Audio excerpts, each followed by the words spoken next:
సర్వోన్నతుడా, సర్వాధికారి అయిన దేవా, సకల ఆశీర్వాదములకు కారణభూతుడా, సైన్యములకు అధిపతి వగు యెహోవా, మీకు స్తోత్రాలు చెల్లిస్తున్నాను. నా బలమా, నా ఘనమా, నా కీడమా, నా రక్షణ శృంగమా, నా ఆశ్రయ దుర్గమా, నా ఉన్నత దుర్గమా, నా ఎత్తైన కోట, నా కొండ, నేను నమ్ముకొను నా దేవుడా, నీకు స్తోత్రాలు చెల్లిస్తూ ఉన్నాను. తండ్రి, ఈరోజు ఈ యొక్క తండ్రి 21వ ఉజ్జీవ కూడికలు ఈ యొక్క అమావాస్య దినమున మేము ప్రారంభించుటకు నీవిచ్చిన కృపను బట్టి నీకు స్తోత్రాలు చెల్లిస్తూ ఉన్నాను. అమావాస్య ప్రార్థనలో భాగముగా తండ్రి ఈ కూడికలను మేము ప్రారంభిస్తూ ఉంటుండగా, పరిశుద్ధాత్మ దేవా, నీ కరుణ, నీ దయ, నీ సంకల్పం మా పట్ల సమృద్ధిగా ఉంచండి. తండ్రి, నీవు చేసిన ఉపకారములన్నిటిని బట్టి మీకు కృతజ్ఞతాస్తుతులు స్తోత్రాలు చెల్లిస్తున్నాం. గత సంవత్సరములో మీరు చేసిన మేలులన్నిటిని బట్టి మేము నీకు మహిమ చెల్లిస్తూ ఉన్నాము. నీవు చేసిన ఉపకారములలో దేనిని మరవక మేము నిత్యము కొనియాడునట్లు నిరంతరము మా యొక్క విజ్ఞాపనలు మీరు ఆలకించి ప్రతి దినము మీరు మాకు చేయుచున్నటువంటి గొప్ప కార్యములను బట్టి, ఇస్తున్న దీవెనలను బట్టి, ఉచిత ఈవులను బట్టి మీకే స్తుతులు స్తోత్రాలు చెల్లిస్తూ, తండ్రి, కుమార, పరిశుద్ధాత్మ దేవుడు నజరేయుడగు యేసుక్రీస్తు నామములో ఈ ఆరాధన ప్రారంభిస్తున్నాము తండ్రి. ఈ ఆరాధనను సమర్పణ చేయుచున్నాము తండ్రి. ఆమేన్, ఆమేన్. Praise the lord. దేవునికి స్తోత్రం. హల్లెలూయా. ఈ కార్యక్రమాన్ని ఈరోజు ఈ అమావాస్య దినమున మనం ప్రారంభించుటకు దేవుడిచ్చినటువంటి మహాకృపను బట్టి నేను దేవునికి వందనాలు చెల్లిస్తున్నాను. ప్రియులారా, యథావిధిగా ఈరోజు ఈ ప్రోగ్రామును జరుపుటకు దేవుడు మనకెంతో బలాన్ని ఇచ్చాడు. ఆయన గొప్ప ఆశీర్వాదాన్ని మనకు అనుగ్రహించాడు. తండ్రి, కుమార, పరిశుద్ధాత్మ దేవా, నీవు మాకు సహాయం చేయమని అడిగినప్పుడు దేవుడు ఈ మాదిరిగా కృప చూపించాడు. సో ఈ రాత్రి దేవుని వాక్యాన్ని మనం ధ్యానించుకుందాం. ఇక్కడ ఈరోజు దేవుడు మనకిచ్చిన వాక్య అంశము, ఆయన మిమ్మును గూర్చి చింతించుచున్నాడు. ఈరోజు వాక్య అంశం. దేవునికి స్తోత్రం. హల్లెలూయా. ఆయన మిమ్మును గూర్చి చింతించుచున్నాడు. ఈ యొక్క అంశమును మీరు హృదయపూర్వకముగా ఆలకించి మీ శ్రేయోభిలాషులకు మీరు వింటుండగానే ఈ యొక్క కార్యక్రమాన్ని షేర్ చేయండి. వారు కూడా ఈ రాత్రి మనతో పాలిభాగస్తులు అవుతారు. మనతో కలిసి దేవుణ్ణి వారు స్తుతిస్తారు.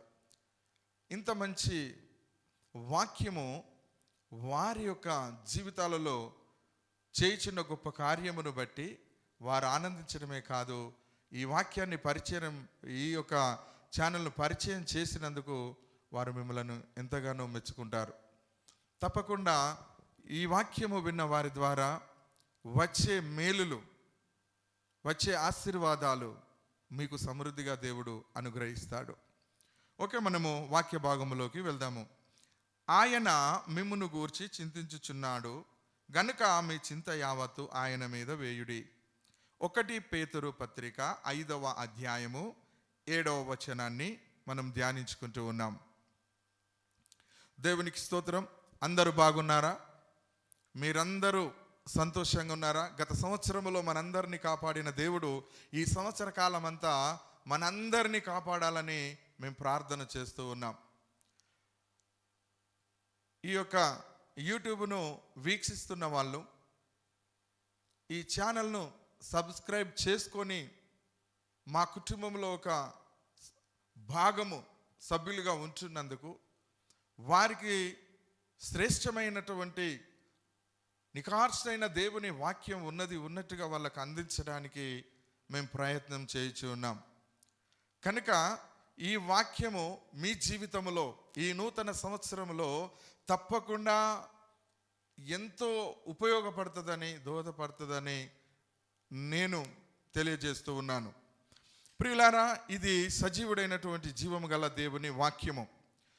ఆయన అనగా దేవుడు మిమ్మును గూర్చి చింతించుచున్నాడు.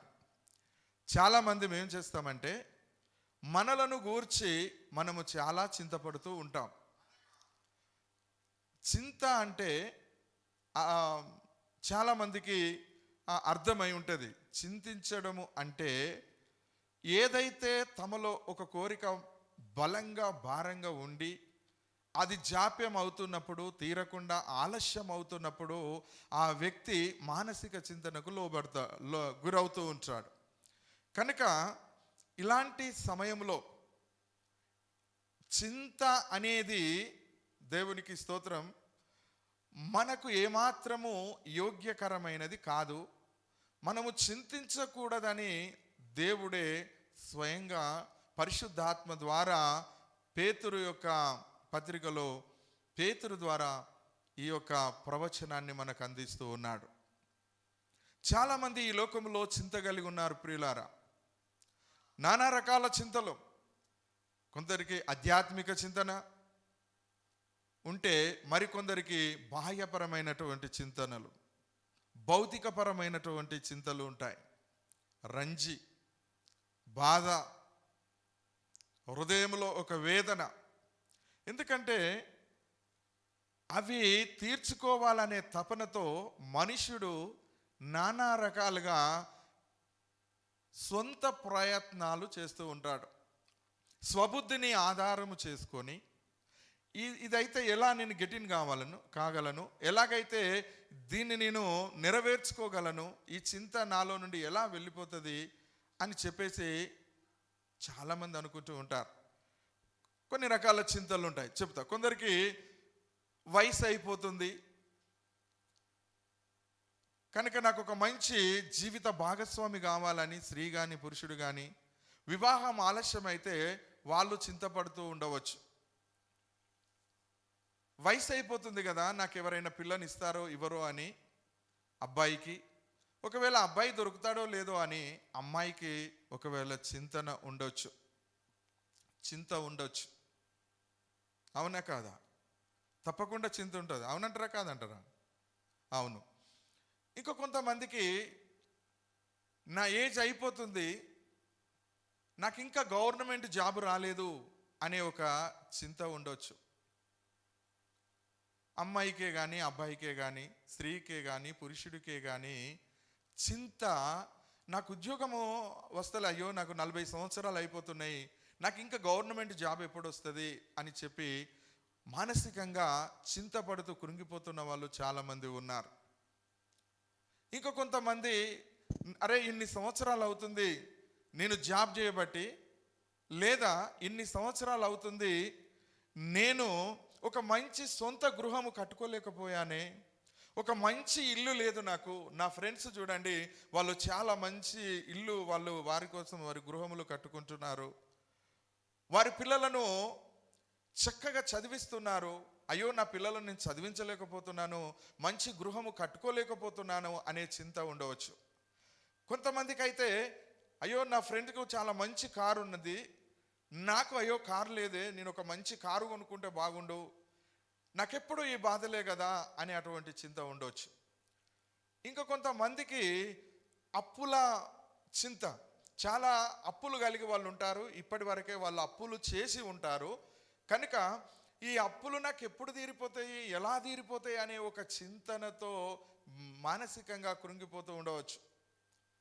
అప్పుల బాధ, ఇది ఒక రకమైనటువంటి చింత. ఎంత చేసినా, ఎంత హార్డ్ వర్క్ చేసినా, ఎంత జీతం వచ్చినా, ఎన్ని డబ్బులు సంపాదించినా, ఎంత కాయ కష్టం చేసినా ఆ అప్పులు తీరకపోయేసరికి వాళ్ళకు ఒక చింత. ఇంకా కొన్ని రకాల చింతలు ఉన్నాయి. ఇలా చెప్పుకుంటూ పోతే అనేకమైనటువంటి చింతలు మానవుడు కలిగి ఉన్నాడు. ఒకవేళ కొందరికైతే దీర్ఘకాలిక రోగము, వ్యాధి, రుగ్మతలు ఉంటాయి. అయ్యో నాకు ఈ వయసులోనే ఈ రోగం వచ్చింది కదా, అయ్యో నేను ఎక్కువ కాలం లేమోనేమో అనేంత చింత వాళ్ళు కలిగి ఉంటారు. ఈ రోగం ఎప్పుడు నయమవుతుంది, ఈ రోగం ఎప్పుడు నాకు స్వస్థత కలుగుతుంది అని అటువంటి చింత. ఇంకా కొంతమందికి నేను డబ్బు సంపాదించలేకపోతున్నాననే చింత. ఇంకా కొంతమందికి నేను భూములు కొనలేదు, ఆస్తులు సంపాదించలేదని కొంతమందికి చింత. ఇంకా కొంతమందికి అరే నేను ఒక మంచి నాయకుడిని అవుదాము అని అనుకుంటే కాలేకపోయాననే చింత.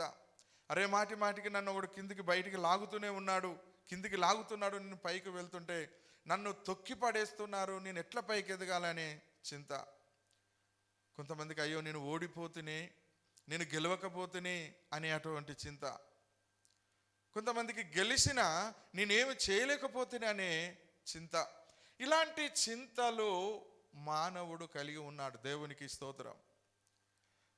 ఇలాంటి వాళ్ళు మనకు తారసపడుతూ ఉంటారు. ఇలాంటి వాళ్ళు మనకు అడుగడుగున కనిపిస్తూ ఉంటారు.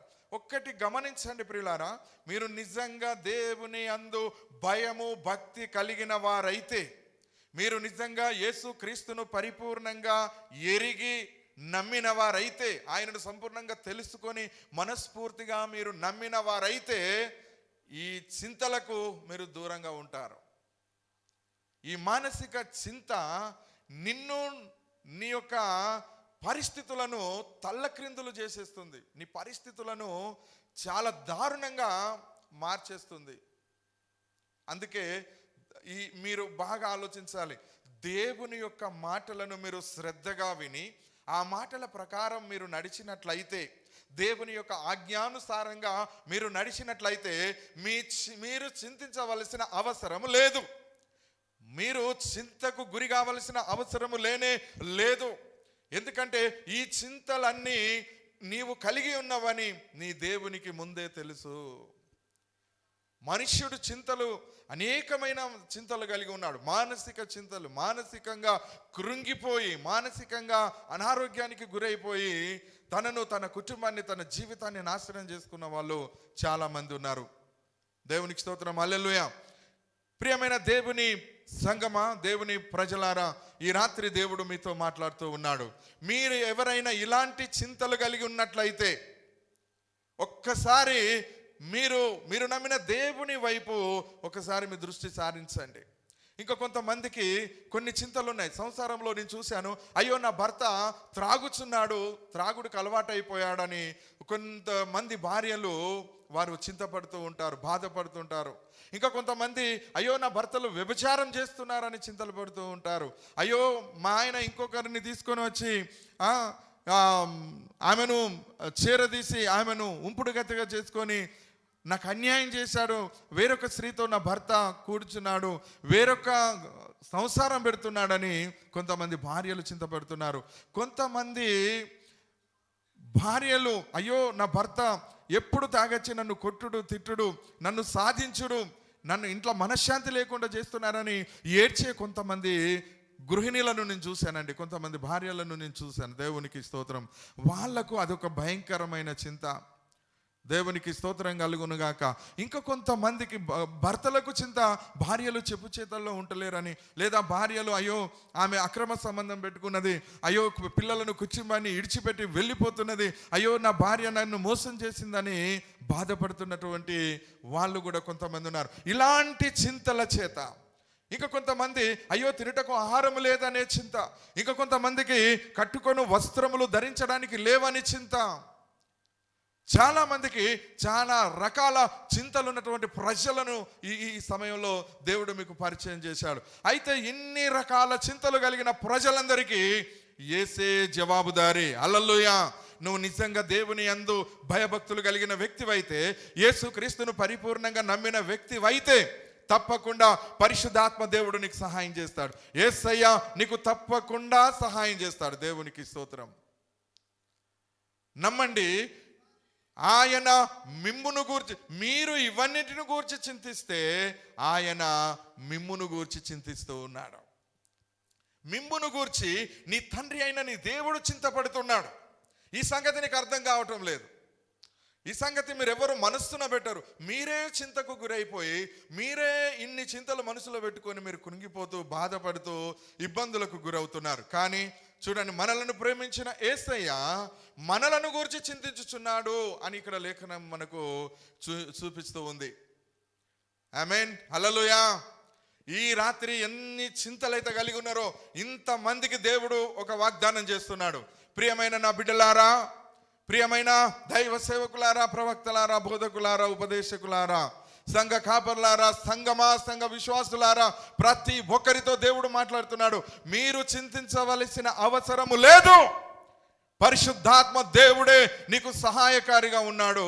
పరిశుద్ధాత్మ దేవుడు నిన్ను అభిషేకిస్తున్నాడు. పరిశుద్ధాత్మ దేవుడు తన కోసము ముందుగా మిమ్మలను ఏర్పాటు చేసుకొని ఉన్నాడు.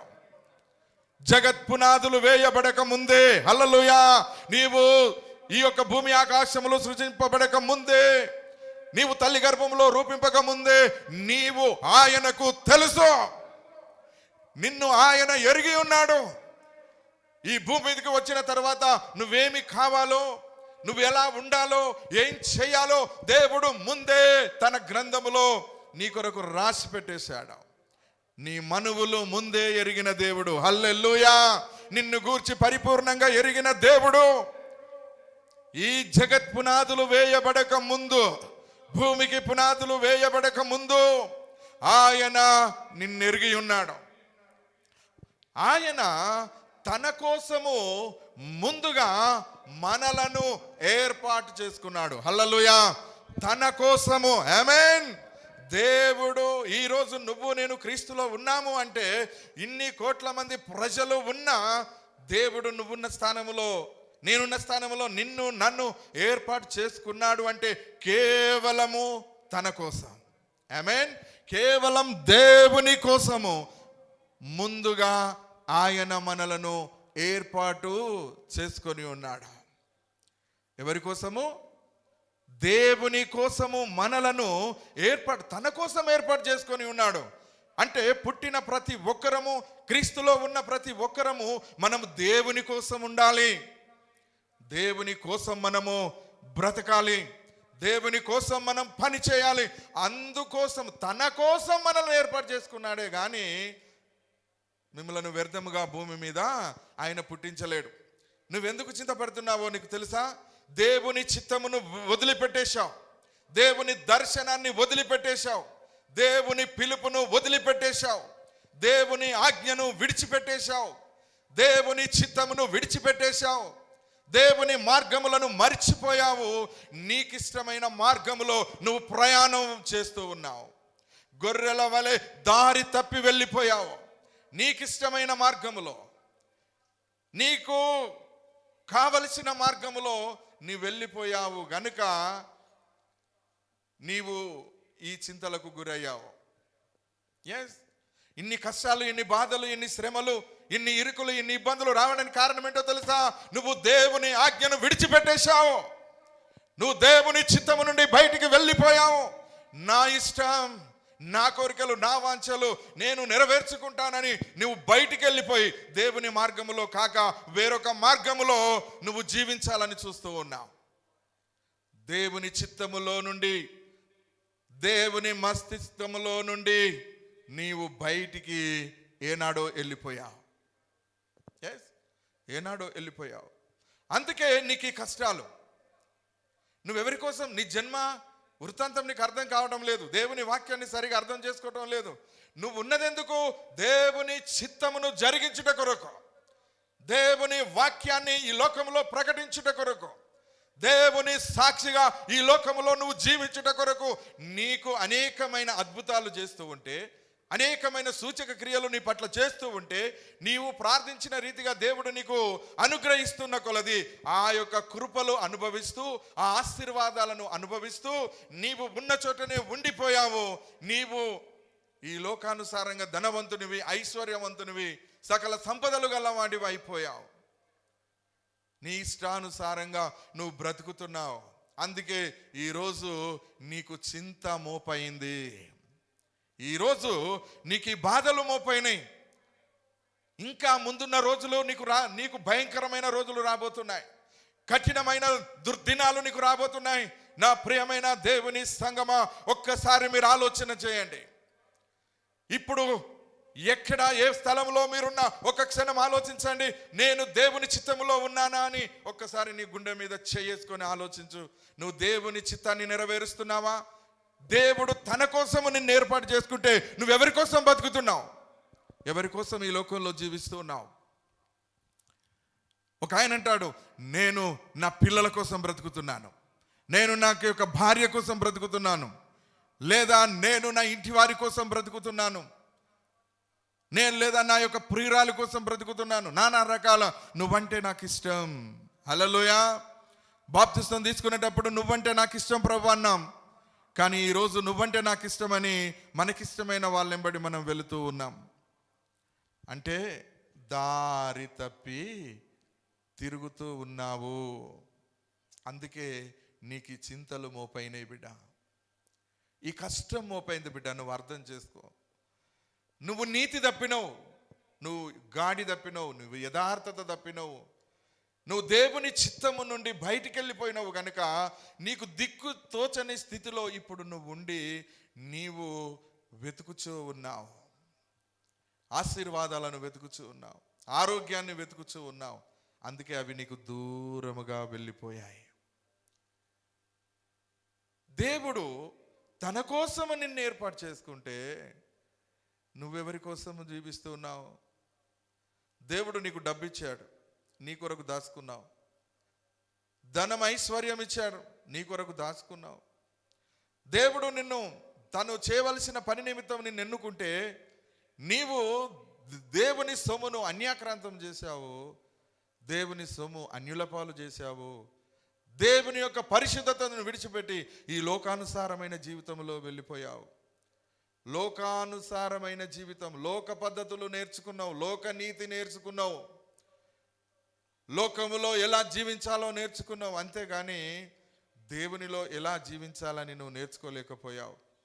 ఈరోజు దేవుని నుండి బయటికి వెళ్ళిపోయావు. ఆయనేమో తన కోసం నిన్ను ఏర్పాటు చేసుకుంటే నువ్వు నీ కోసము సమస్తాన్ని ఏర్పాటు చేసుకున్నటలో నువ్వు తల మునిగిపోయావు, తల మునుకలుగా నువ్వు ఉన్నావు. అయితే ఈ రాత్రి ఒక్క తీర్మానం, హల్లెలూయా, ఒక్క తీర్మానం. ఇప్పుడు నువ్వు ఇన్ని పరిస్థితులలో నీ గురించి నువ్వు చింతపడుతున్నావు, కానీ దేవుడు ఏమంటున్నాడో తెలుసా? ఓ నా కుమారుడా, నువ్వు చింతపడడం నాకు ఇష్టం లేదు, నువ్వు దుఃఖపడడం నాకు ఇష్టం లేదు, నువ్వు ఆయాసపడడం నాకు ఇష్టం లేదు, నువ్వు రోగగ్రస్తునిగా ఉండడం నాకు ఇష్టం లేదు, నువ్వు అప్పుల బాధలో కూరుకుపోవడం నాకు ఇష్టం లేదు, నువ్వు అనారోగ్యంతో ఉండడం నాకు ఇష్టం లేదు, నీవు శత్రు భయంతో ఉండడం నాకు ఇష్టం లేదు, ఈరోజు దిక్కుమాలిన స్థితిలో నువ్వు ఉండడం నాకు ఇష్టం లేదు. రా, నీ చింత, నీకు కలిగి ఉన్నటువంటి చింతలు నీవు ఏర్పాటు చేసుకున్నటువంటివి, నువ్వు తవ్వుకున్న గోతులవి, నువ్వు తీసుకున్న గోతులవి, వాటిలో నుండి నువ్వు బయటికి రా. నా కుమారుడా, నీ చింత యావత్తు నా మీద వేయి అంటున్నాడు. హల్లెలూయా. నీ చింత యావత్తు నా మీద వేయి, ఎందుకంటే నువ్వు ఆ భారం మోయలేవు. నీవు నీ గురించి చింతిస్తున్నావు ఎలా బ్రతకాలని, కానీ దేవుడు నీ గురించి చింతిస్తున్నాడు నా కుమారుణ్ణి ఎలా బయటికి తీసుకొని రావాలని.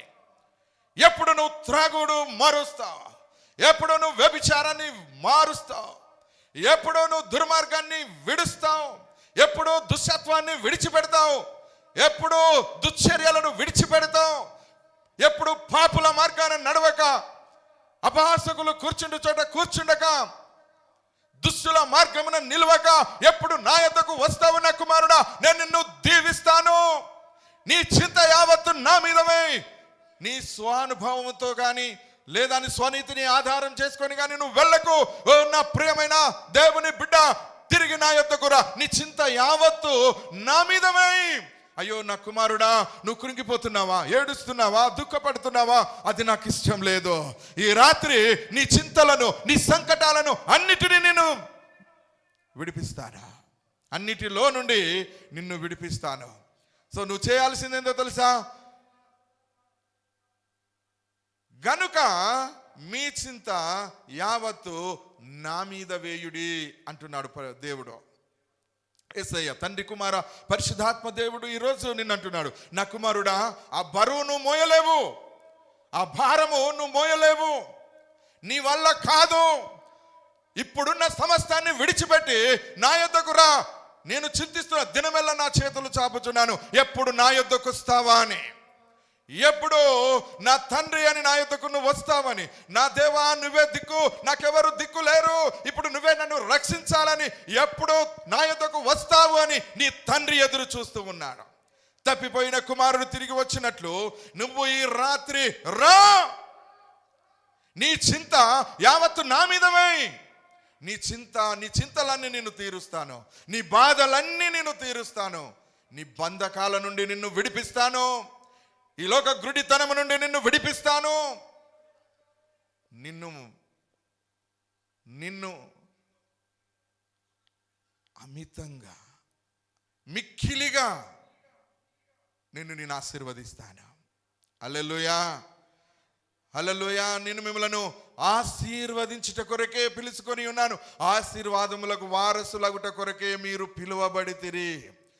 ఆశీర్వాదాలు ఇవ్వాల్సిన నీవు, దేవుని ఆశీర్వాదాలకు వారసుడమైన నీవు ఎక్కడో వెళ్ళి చేతులు జాపుతున్నావు, ఎక్కడో వెళ్ళి చేతులు జాపుతున్నావు, ఎక్కడో వెళ్ళి భిక్షం అడిగినట్టు చేస్తూ ఉన్నావు, ఎక్కడికో వెళ్ళి అర్థిస్తున్నావు, యాచకత్వం చేస్తున్నావు.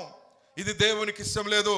నువ్వు ఉండవలసిన చోట అది కాదు, నువ్వు ఉండవలసిన స్థితి అది కాదు. నీ స్థితి, నీ గతులను మార్చే దేవుడు ఈ రాత్రి నిన్ను రమ్మంటున్నాడు. నా కుమారుడా, నిన్ను నేను విడిపిస్తాను. పరిశుద్ధాత్మ దేవుడు మాట్లాడుతున్నాడు. నా కుమారి, నా కుమారుడా, నా యొద్దకు తిరిగిరా, మీ చింత యావత్తు నేను తీరుస్తాను. దేవుడు నీ గురించి చింతపడుతున్నాడు. ఈ లోకములో ఇంత మంచి దేవుడు నీకు దొరకడా. ఎవరు నీ గురించి చింతపడటం లేదు, ఎవరు నిన్ను ఆదరించటం లేదు, ఎవరు నిన్ను చేరదీయటం లేదు. కానీ నీ తండ్రి అంటున్నాడు, నీ భారం నా మీద మోపు అంటున్నాడు. నీ భారం యెహోవా మీద మోపు. నీ వల్ల కాదు, నీ వల్ల కాదు. చచ్చిపోతావు ఇన్ని బాధలు మనసులో పెట్టుకుంటే, కృంగిపోతావు ఇన్ని బాధలు నీలో ఉంటే. నా వల్ల కాదు ప్రభువా, ఇదిగో నేను నీ యొద్దకు వస్తున్నాను, నా భారము నీ మీద మోపుతున్నాను, నా ప్రతి పరిస్థితిని మార్చగల దేవుడు నీవని ఈ రాత్రి నన్ను నేను నీకు అర్పించుకుంటున్నాను, నన్ను నేను నీకు సజీవ యాగముగా సమర్పణ చేసుకుంటున్నాను ప్రభువా అని ఒక్క మాట ఈ రాత్రి నువ్వు చెప్పు. నీ తండ్రి నిన్ను నీ సంకటముల నుండి విడిపిస్తాడు. చింతపడుతున్నాడు నీ దేవుడు, నీ గురించి ఏడుస్తున్నాడు, ఆయన దుఃఖపడుతున్నాడు. రండి, నా యొద్దకు రండి అని గాయమైన చేతులు చాచి ఆయన నిన్ను అడుగుతూ ఉన్నాడు. రక్తాపరాధము నుండి నిన్ను విడిపించడానికి, భయంకరమైన పాపము నుండి నిన్ను విడిపించడానికి, నాశన కూపములో నుండి బయటికి నిన్ను తీయడానికి, లోతైన వేష గొయ్యిలో నుండి నిన్ను పైకి లేవనెత్తడానికి, పరసి ఇరుకైన గుంట నుండి నిన్ను పైకి తీయడానికి, నీ పాపము ఊపిలో నుండి బయటికి తీయడానికి నీ తండ్రి ఆరాటపడుతున్నాడు. నీ దేవుడు ఆరాటపడుతున్నాడు. నీ దేవుడు నీ కొరకు చింతపడుతున్నాడు. కమాన్, ఈ రాత్రి దేవుడు నిన్ను బయటికి రమ్మని, తన యొద్దకు రమ్మని ఆహ్వానిస్తూ ఉన్నాడు. నా కుమారు, నా కుమారుడా, చింతపడద్దు. నీ ఇంటిలో గొడవలు ఆగిపోతాయి, నీ ఇంటిలో సమస్యలు తీరిపోతాయి, నీ ఇంటిలో అత్త ఆరడింపులు ఆగిపోతాయి, కోడలి సాధింపులు ఆగిపోతాయి, ఆడిబిడ్డలు పెట్టు బాధలు ఆగిపోతాయి, పేదతనము వెళ్ళిపోతుంది. శ్రీమంతుడగు దేవుడు నిన్ను సంపన్నుని చేస్తాడు. సర్వకృపానిధి, సంపదల గలి అయిన దేవుడు నిన్ను ఈ రాత్రి, ఈ నూతన సంవత్సరములో ఆశీర్వదించబోతూ ఉన్నాడు. ఆయన చింతటో తెలుసా? ఒకవేళ నువ్వు ధనములో, ఒకవేళ పేదవాడిగా ఉన్నవని చింతపడితే, ఒకవేళ సమస్యలో ఉన్నని చింతపడితే, ఈ రాత్రి అంటున్నాడు, ఈ నీ చింత యావత్తు నా మీద వేయి.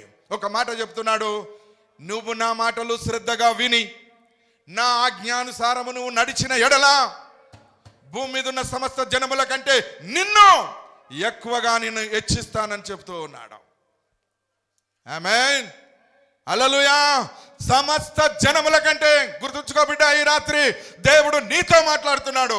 సమస్త జనముల కంటే నువ్వు ఉన్న చోటులో దేవుడు నిన్ను దీవించబోతూ ఉన్నాడు.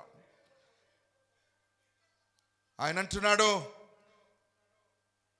నిన్ను తలగా ఉంచుతా గాని తోకగా ఉంచను, నిన్ను తోకగా ఉంచను, తలగా ఉంచుతా అంటున్నాడు. హెడ్, అన్నిటిలో నువ్వే ప్రథమ స్థానంలో నిన్ను ఉంచుతాడు. అంతేకాదు, ఇతరులకు నువ్వు అప్పు ఇచ్చేదవు గాని అప్పు చేయవు. హల్లెలూయా. ఈ 24వ సంవత్సరములో 2024 సంవత్సరంలో అప్పు ఇచ్చే స్థితిలో నిన్ను దేవుడు ఉంచబోతూ ఉన్నాడు. అప్పు ఇచ్చే స్థితిలో, కనికరించే స్థితిలో, బీదలను చేరదీసే స్థితిలో, దిక్కుమాలిన వారిని ఆదరించే స్థితిలో, అందరికీ తలగా నిన్ను ఉంచబోతూ ఉన్నాడు. ఆమేన్. అద్భుతమైన వాగ్దానాలను ఈ దేవుడు నీకు మాత్రమే ఈ రాత్రి అనుగ్రహిస్తూ ఉన్నాడు. ఏం కావాలి నీకు? ఎందుకు చింతపడుతున్నావు? చింతలన్నీ తీర్చే దేవుడు నీ కొరకు ఎదురు చూస్తున్నాడు. ఓ నా కుమారి, నా కుమారుడా, నీ చింత యావత్తు నా మీద వేయి.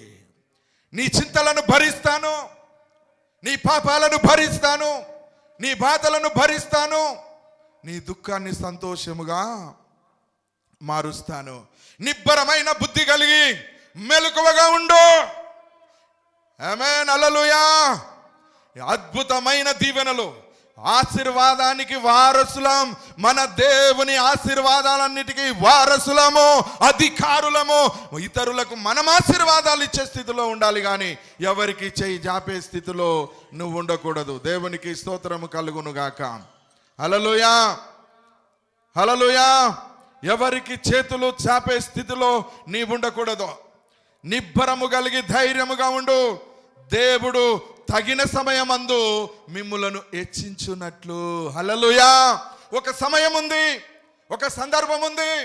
దేవుడు నిన్ను హెచ్చించడానికి, దేవుడు నిన్ను దీవించడానికి, దేవుడు నిన్ను ఘనపరచడానికి, దేవుడు నిన్ను ఆశీర్వదించడానికి ఒక సమయం ఉంది. తగిన సమయం ఒకటి ఉంది. ఆ సమయం వచ్చేదాకా ధైర్యం ఉంటే నిలబడు. ఆ సమయం వచ్చేదాకా విశ్వాసం ఉంటే నిరీక్షణ కలిగి ఉండు. ఇప్పుడున్న స్థితిని, గతులను మార్చే దేవుడు యేసయ్య నీతో మాట్లాడి నిన్ను ఆశీర్వదించబోతూ ఉన్నాడు. ఆయన బలిష్టమైన చేతి క్రింద దీన మనస్కులై ఉండండి. తొందరపడద్దు. ఎందుకంటే తొందరపాటు సమస్త కీడులకు మూలం. అపవాది గర్జించు సింహం వల్లే ఎవరిని మృంగుదునా అని వాడు తిరుగుతూ ఉన్నాడు. వాని ఊబిలో, వాని చెరలో, వాని ఉచ్చులో, వాని నోట మీరు పడకూడదు. జాగ్రత్త సుమ. తండ్రి అయిన దేవుడు చెప్తున్నాడు, నిబ్బరమైన బుద్ధి కలిగి ధైర్యముగా ఉండండి సమయం వచ్చేదాకా. అంటే ఒక అమ్మాయికి పెళ్లి చేయాలి అంటే అమ్మాయికి పెళ్ళిడొచ్చేదాకా ఆగాలి. అవునా కాదా? అలాగే దేవుడు నిన్ను హెచ్చించడానికి ఆ సమయం వచ్చేదాకా తగిన సమయం ఒకటి ఉంది. నిన్ను దీవించే సమయం ఒకటి ఉంది, నిన్ను ఆశీర్వదించే సమయం ఒకటి ఉంది, నిన్ను ధనవంతులనుగా చేసే సమయం ఒకటి ఉంది, నిన్ను ఒక నాయకునిగా చేసే సమయం ఒకటి ఉంది, నీ పరిస్థితులను మార్చే సమయం ఒకటి ఉంది, నీ అప్పులను తీర్చే సమయం ఒకటి ఉంది, నీ ఇంట్లో సమస్యలను తీర్చే సమయం ఒకటి ఉంది, నీ ఇంటిలో బాధలను తీర్చే సమయం ఒకటి ఉంది. తగిన సమయము. దేవుడు చెప్తున్నాడు, తగిన సమయము. హల్లెలూయా. 1 పేతురు 5వ అధ్యాయం 6వ వచనములో తగిన సమయమందు, దేవుడు తగిన సమయమందు మిమ్మును హెచ్చించున్నట్లు. నిరీక్షణ కలిగి ఉండండి, ఓపికతో ఉండండి. బాధలున్నాయని, ఇబ్బందులున్నాయని సూసైడ్ చేసుకోకండి. మరణాన్ని వెతుక్కోకండి. చావెప్పటికైనా వస్తుంది. ప్రతి మనుషునికి చావు వస్తుంది. అది ఎప్పుడో ఒకసారి వస్తుంది. నువ్వు దాన్ని వెతుక్కోవలసిన అవసరం లేదు. పిరికి వాళ్ళలాగా అవిశ్వాసంలో ఉండి చనిపోవడం కాదు. ధైర్యవంతులై సింహము కలిగిన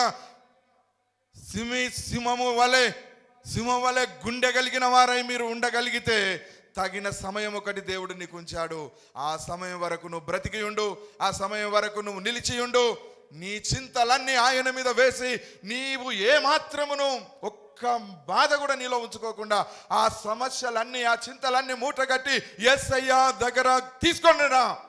అవన్నిటినీ ఆయన తీసి నీకు సమాధానాన్ని అనుగ్రహిస్తాడా. నీ చింత యావత్తును ఆయన భరించి, నీ భారమైన భరించి నీకు సమాధానాన్ని ఇస్తాడు. నీ దుఃఖాన్ని సంతోషంగా మారుస్తాడు. హల్లెలూయా. కనుక దేవుని బిడ్డలారా, ఏ విషయంలో మీరు చింత కలిగి ఉన్నారో ఆ విషయంలో పరిశుద్ధాత్మ దేవునితో మీరు సావాసం చేయండి. ఆ విషయంలో మీరు మోకరించి ప్రార్థన చేయండి. పరిశుద్ధాత్మ దేవుణ్ణి వేడుకొనండి. ఇవన్నీ దేవుడు తప్పకుండా నీ జీవితంలో చేస్తాడు. ఇది నమ్మండి, ఇది నమ్మండి, ఇది నమ్మండి. ఇది మీ జీవితంలో జరుగుతుంది. మీరు పేదవారిగా ఉండడం ఆయన చిత్తం కాదు, మీరు దరిద్రులుగా ఉండడం ఆయన చిత్తం కాదు. ఆయన మిమ్మలను తప్పకుండా హల్లెలూయా ఒక ఉన్నతమైన స్థితిలోకి మిమ్మల్ని తీసుకొని వెళ్తాడు. ఉన్న స్థితిలో నుండి ఉన్నతమైన స్థితిలోకి తీసుకొని వెళతాడు. ఇప్పుడు నువ్వు ఏ పరిస్థితుల్లో ఉన్నావో ఆ పరిస్థితులను నీకు అనుకూలంగా మార్చే దేవుడు ఒకే ఒక్కడు, ఆయన యేసయ్య, ఆయన పరిశుద్ధాత్మ, ఆయన తండ్రి కుమార పరిశుద్ధాత్మ దేవుడు. ఆయన మాత్రమే మార్చగలడు. బిడ్డ, ఈ రాత్రి ఒక్క క్షణం ఈ వాక్యం విన్న తర్వాత మీరు మోకరించి, నా స్థితిగతులను మార్చే యేసయ్య, నా పరిస్థితులన్నిటినీ నీ చేతిలో పెడుతున్నానని చెప్పండి. ఒక్కసారి మీ దోషులు పట్టుకొని మీ చింతలన్నీ ఆ దోషుల్లో వేయండి. ఒకసారి దోషులు పెట్టండి, ఇలా పట్టుకోండి, దోషులు పెట్టండి. మీ కళ్ళు మూసుకొని మీకే చింతలు ఉన్నాయి ఆ దోషుల్లో వేయండి. ఆ దోషుల్లో వేసి అవన్నిటినీ తీసి యేసయ్య పాదాల కడబోయండి. దేవునికి స్తోత్రం. ఎంత సమాధానం ఇస్తాడో తండ్రి, ఎంత నెమ్మది, ఎంత ప్రశాంతత ఇస్తాడో. నిజానికి ఈ రాత్రే నీకు ప్రశాంతత. యేసయ్య దగ్గరికి నువ్వు ఎప్పుడు వచ్చినా నువ్వు సమాధానముతో వెళ్ళు అంటాడు, సమాధానము కలిగి వెళ్ళు అంటాడు. నిన్ను సమాధాన పరిచే పంపిస్తాడు. వట్టి చేతులతో ఏనాడు నిన్ను ఆయన పంపడు. సమాధాన ఆత్మతో నింపి పంపిస్తాడు. అద్భుతమైన ఆశీర్వాదాలు నీకుంటాయి. ఒక్క సమయం ఉంది బిడ్డ, తగిన సమయం ఉంది. ఆ తండ్రి నిన్ను దీవించేంత వరకు నీ విశ్వాసమును తక్కువ చేసుకోకు, నీ పరిశుద్ధతను తక్కువ చేసుకోకు, నీలో ఉన్న పరిశుద్ధాత్మను నువ్వు దుఃఖపరచకు. నీ తండ్రి అయిన దేవుడు నిన్ను గూర్చి చింతిస్తున్నాడు బిడ్డ. నిన్ను గూర్చి ఆయన దుఃఖపడుతున్నాడు, నిన్ను గూర్చి ఆయన ఏడుస్తున్నాడు. నువ్వు అనుకుంటున్నావేమో నా బాధలు దేవుడు చూస్తలేడని, నువ్వు అనుకుంటున్నావేమో ఏ దేవుడు నన్ను రక్షిస్తలేడని, నువ్వు అనుకుంటున్నావేమో నా జీవితం ఇంతేనని. కానీ ఈ రాత్రి దేవుడు చెబుతున్నాడు, నా కుమారుడు ఆగు, నా కుమారి ఆగు, ఓపిక పట్టు. సమయం ఉంది, సమయం వచ్చేదాకా ఓపిక పట్టు. నువ్వు నా కుమారుడవు, నువ్వు నా కుమార్తెవు. నీ బాధలు నాకు తెలుసు, నీ శ్రమ నాకు తెలుసు, నీ కష్టం నాకు తెలుసు. బిడ్డ, నువ్వు చింతపడకు, నేను నీ కొరకు చింతిస్తున్నాను. నీ చింత యావత్తు నేను తీరుస్తాను అంటున్నాడు, వాగ్దానం చేస్తున్నాడు. ప్రియమైన దేవుడు బిడ్డల, తండ్రి అయిన దేవుడు వాగ్దానం చేస్తూ ఉన్నాడు. ప్రతి విషయంలో నీకు సహాయం చేయబోతూ ఉన్నాడు. ఈ 2024 సంవత్సరాన్ని నీవు ఈ రకంగా మొదలుపెట్టా. ప్రతిదీ నీ దేవుని మీద వేసి నమ్మకంగా ఆయన సంఘములో మంచి సాక్ష్యం కలిగి ఉండవు. నమ్మకంగా నీ విశ్వాసాన్ని రెక్టిఫై చేసుకో. మరణం వరకు నమ్మకంగా ఉండు. ఆయనను స్తుతించుట, ఆయనను ప్రార్థించుట ఏనాడు మానకు. ఎన్ని కష్టాలున్నా, బాధలున్నా తగిన సమయం ఒకటి వస్తుంది. ఆ సమయం వచ్చేదాకా అన్నిటినీ భరించు, ఓర్చుకో, సహించు. ఎన్ని ఓర్చుకోలేదు నీ జీవితంలో, ఇవి కూడా ఓర్చుకో.